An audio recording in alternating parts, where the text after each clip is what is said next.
আজি আমি আকৌ স্বৰবৰ্ণখন মাতিম। স্বৰবৰ্ণৰ মুঠ আখৰ হৈছে 11টা।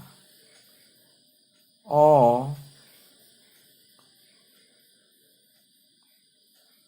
এইটো হৈছে চৰেয়। তাৰপিছত আ, চৰেয়া।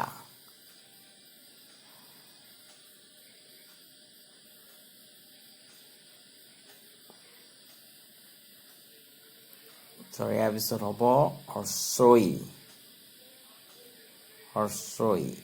ই দুটা, এটা হস্ৰই, এইটো হৈছে দীৰ্ঘই।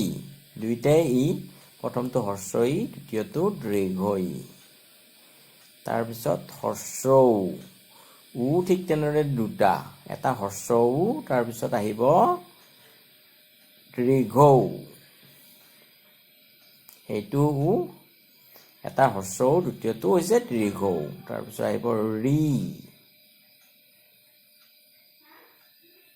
ৰিৰ পিছত আহিব এ।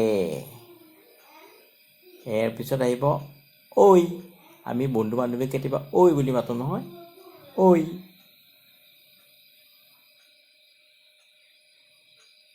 ওৰ পিছত হ'ব ও। ওৰ পিছত ঔ।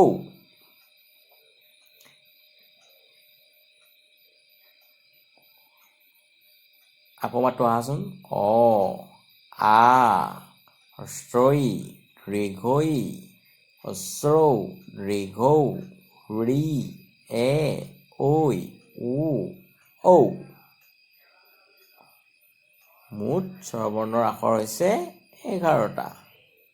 এতিয়া আমি একেলগে আটাইকেইটা আখৰ চাওঁ আহাচোন। চৰেয়, চৰেয়া, হস্ৰই, দীৰ্ঘই, হস্ৰৌ, দীৰ্ঘৌ, ৰি, এ, ঐ, উ, ঔ। তোমালোকেও ঘৰত মাতিবলৈ চেষ্টা কৰিবাচোন।